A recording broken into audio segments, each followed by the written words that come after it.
Perhatikan nih.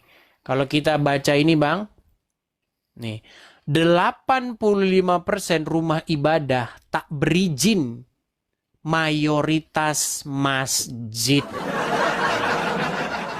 85% Bang. Ya kan? Tapi kita jarang tuh dengar-dengar istilah, oh masjid tidak berizin geruduk. Masjid tidak berizin, mari tutup. Nggak ada, jarang. Jarang-jarang kita dengar berita seperti itu, Bang. Ya kan? Betul nggak? Kenapa itu terus-menerus terjadi, Bang, menurut Anda? Itu kan karena menurut saya Bang ya, karena kan begini, kita ini kan mayoritas muslim ini kadang-kadang seperti keinginan-keinginan dari minoritas itu kalau seandainya seperti yang saya bilang tadi itu, contoh di suatu tempat itu, artinya rumah ibadah itu sesuai aturan pemerintah berapa dengan jumlah penduduk berapa. Kan semua ada aturannya Bang. Mau dirikan masjid pun kita, kalau seandainya dilihat jumlah kakaknya di situ berapa, baru diperbolehkan, diizinkan untuk mendirikan. Oke, jadi menurut Anda, orang-orang Kristen tidak boleh mereka bersekutu, berkumpul untuk membentuk satu komunitas gereja, begitu? Tidak, tidak. Saya tidak mengatakan begitu. Nah, terus kenapa Anda harus bilang harus begini, harus begitu? Gimana? Contoh Bang, contoh. Kalau Anda misalnya pergi ke suatu, misalnya taruhlah ke stasiun, begitu. Misalnya stasiun kereta api lah, atau bandara atau apa. Di situ kan ada di situ chapel, ada musola, tempat orang sholat, betul? Iya, betul. Nah iya, artinya diberikan hak setiap orang, walaupun cuma satu jumlahnya, betul? Itu beda Bang, mendirikan bangunan masjid sama untuk tempat persinggahan ibadah. Ya, artinya orang Islam ingin mempersulit kalau ada orang Kristen, kalau misalnya cuma 5, nggak usah mereka harus gereja, nggak usah di situ. Pokoknya gereja ke sana ke susah. Intinya seperti itu kan, betul? Tidak Bang, Bang saya Terus saya gimana? saya saya di kecamatan saya saja itu sampai 4 gereja Bang. Artinya kenapa? Kalau kita mau bicara data, Bang, sebenarnya ya, data mengenai masjid-masjid yang tidak berizin itu juga banyak, Bang. Abang tahu jumlah masjid yang tidak berizin?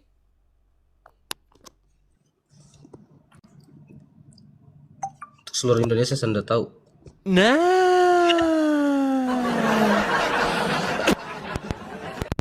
data ya. Nih kalau Abang mau tahu ya. Biar Abang tahu sebenarnya ada berapa jumlah masjid musola yang tidak berizin ya. Nih.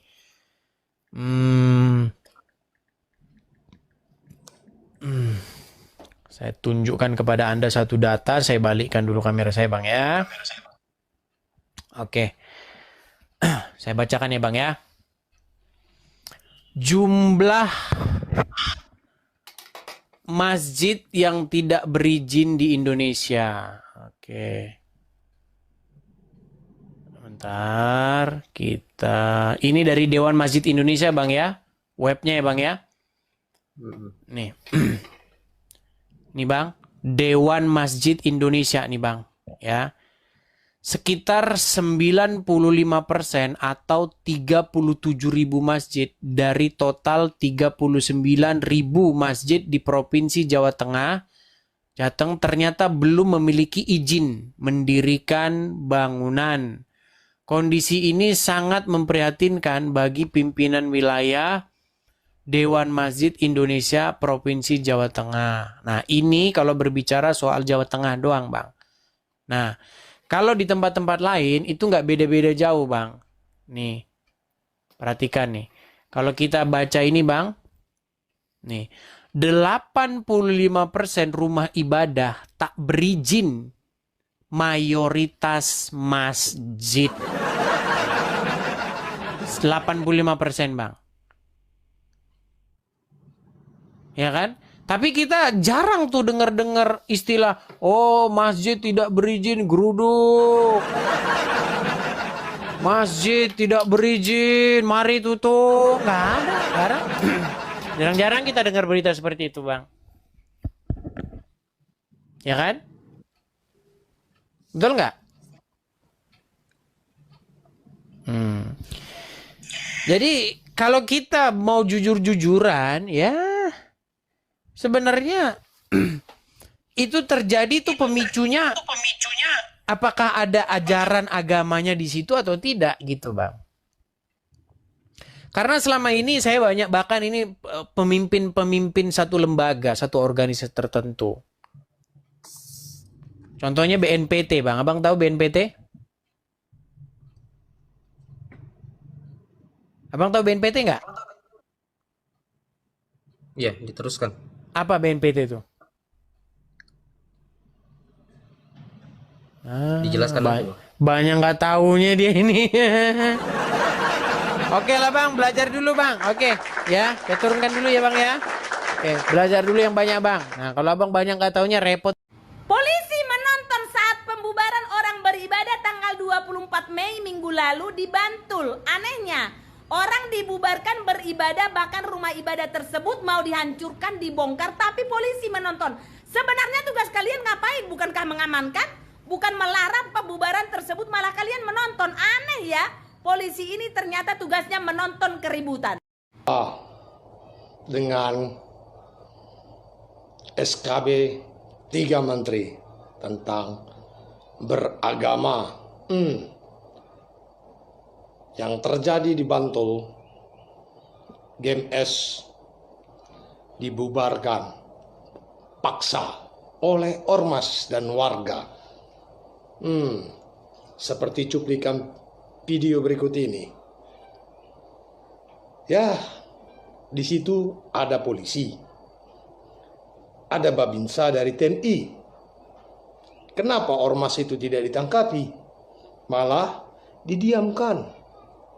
Apakah mereka ini tidak tahu dengan undang-undang yang terbaru, masalah rumah ibadah yang berhak menstopkan ataupun melarangkan hanya pemerintah, bukan ormas maupun warga. Saya jadi aneh. Jangan-jangan ini peliharaan pemerintah. Karena begitu banyak kasus-kasus seperti ini, satu pun tidak ditangkap, malah dibiarkan. Jadi undang-undang yang ada tertera, barang siapa yang membubarkan ibadah agama tertentu dengan dalil ormas atau warga, hukumannya 5 tahun. Dendanya berat kali kan? Itu kurasa hanya simbolis. Ya kan? DPR RI yang membidangi untuk undang-undang ini, apa tanggapan Anda? Ya kan? Di situ ada polisi, kok nggak ada yang ditangkapin? Ya kan? Kalau kurang kekuatan, kontak bantuan, datangkan bantuan, tangkap semua. Tidak ada haknya ormas maupun warga yang membubarkan masalah orang mau beribadah. Karena berapa agama yang sudah diakui oleh negara berhak beribadah di suatu tempat yang diyakini keamanannya. Jangan-jangan memang ormas itu peliharaan pemerintahnya, makanya dibiarkan kan. Lagi pula dari mana jalannya dia tahu ada izin atau tidak? Ya kan? Di situ aja tanda tanya besar. Dari mana dia dapat tahu bahwa gedung itu belum ada izinnya dan ormas main bubar-bubarkan aja, ya kan? Dan jelas penegak hukum ada main matanya. Ingat, jangan gara-gara pergesekan seperti ini akan merambat ke seluruh lainnya. Undang-undang yang setelah mengatakan undang-undang terbaru, KUHP yang terbaru tentangnya bebasnya beribadah dan ormas atau warga dilarang membubarkan suatu agama tertentu untuk beribadah. Apabila kedapatan, hukumannya 5 tahun. Nah, yang terjadi di Jogja, bagaimana? Polda, apakah dia maja? Apakah melihat anak buah bapak dia maja di lapangan? Jangan makin lama makin pergesekan, Pak. Ormas sudah dilarang untuk membubarkan ibadah seseorang.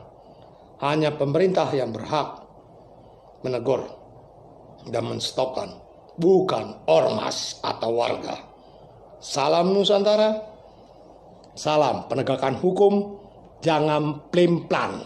Kapolda itu kan sudah melanggar. Saran saya Pak Kapolda.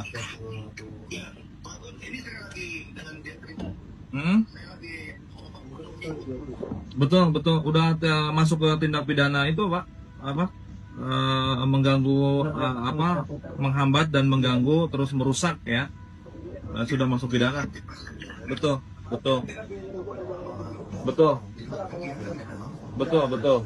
Nanti kami hari Jumat atau hari Sabtu ke Jogja, Pak Kapolda izin. Siap Pak Kapolda. Siap. Kabar-kabari ya Pak Kapolda ya, Pak Jendral ya. Siap. Sama-sama, siap. Makasih ya Pak Kapolda, makasih banyak. Siap. Salam saudara-saudara, terima kasih sudah menonton video ini dari awal pertengahan sampai selesai. Kiranya video ini boleh memberikan kepada kita informasi penting serta mencerdaskan kita sebagai anak-anak bangsa. Amin. Teman-teman, apa yang disampaikan oleh Edis TV ini sangat benar ya teman-teman. Bahwa walaupun ya izin dari rumah ibadah saudara kita seberang, kekristenan atau siapapun tidak pernah ya menggeruduk dengan mengatakan kalian tidak punya izin, maka tidak boleh kalian ibadah. Tidak pernah teman-teman. Tetapi yang sering sekali adalah ketika orang Kristen beribadah, selalu yang mereka pertanyakan adalah izin. Mereka membubarkan dengan alasan mana izin. Nah, ada apa sebenarnya? Ya, padahal kalau bercerita tentang izin, dari mereka saudara kita pun seberang sana masih banyak yang belum punya izin, tapi kita tidak kepanasan. Ya, seperti kelompok-kelompok intoleran ini. Ya, saya mau katakan mereka ini oknum-oknum. Apapun agama, apapun suku ras kita, sama-sama kita harus melawan orang-orang seperti ini. Ya, karena mereka tidak ya mengindahkan yang namanya perbedaan. Mereka anggap perbedaan adalah suatu hal yang merugikan mereka. Kira-kira seperti itu mungkin ya teman-teman. Padahal perbedaan itu adalah jalan ya bagi kita agar kita bersatu, agar kita sama-sama bekerja sama untuk membangun negara kita, Kesatuan Republik Indonesia. Tapi yang kita lihat di hari-hari ini yang diurusi selalu tentang rumah ibadah pada izin. Sebenarnya mereka tidak layak mempertanyakan itu. Itu tugas pemerintah. Ya. Jadi kita berharap teman-teman, ya pelaku-pelaku ini, oknum-oknum ini diproses ya supaya apa? Ke depannya ya kita sebagai bangsa menghargai agama apapun tanpa memandang agama, suku dan ras. Kita harus menghargai mereka. Itu tentu adalah harapan dan doa-doa kita. Ya, capek teman-teman ya. Sedikit-sedikit yang dibahas tentang izin, sedikit-sedikit yang dibahas jangan jual daging B2. Nah, capek kita teman-teman ya. Padahal di negara ini kan kita semua agama apapun diberi hak kebebasan untuk beribadah menurut agama dan kepercayaan kita masing-masing. Jadi pemerintah saja, undang-undang saja menjamin ya setiap kita untuk beribadah. Jadi pelaku ini ya mereka sudah melanggar undang-undang. Jadi mereka harus mendapat sanksi. Ya teman-teman, kita tunggu beritanya ya terhadap pelaku-pelaku intoleran tersebut ya. Kita tunggu beritanya ya. Nanti kalau mereka ini tidak ditindak, jangan harapkan Indonesia ini akan aman. Tapi kalau pelaku-pelaku ini tidak tegas, maka saya percaya ke depan Indonesia akan semakin baik walau beragam-ragam agama. Ya, itu harapan dan doa kita agar bangsa kita maju, makmur, sehingga kita boleh nanti ke depan ya sibuk bukan terus di sini-sini saja. Memang ini penting. Tapi kita harus ingat bahwa ini yang namanya agama itu adalah hubungan pribadi kita dengan Tuhan. Jadi tak perlu ya kita pamer-pamerkan, tak perlu ya kita seolah-olah supaya semua orang tahu. Ya tak perlu teman-teman. Hubungan kita dengan Tuhan. Jadi Saya berharap video ini memberikan informasi penting. Salam, sampai jumpa di video selanjutnya.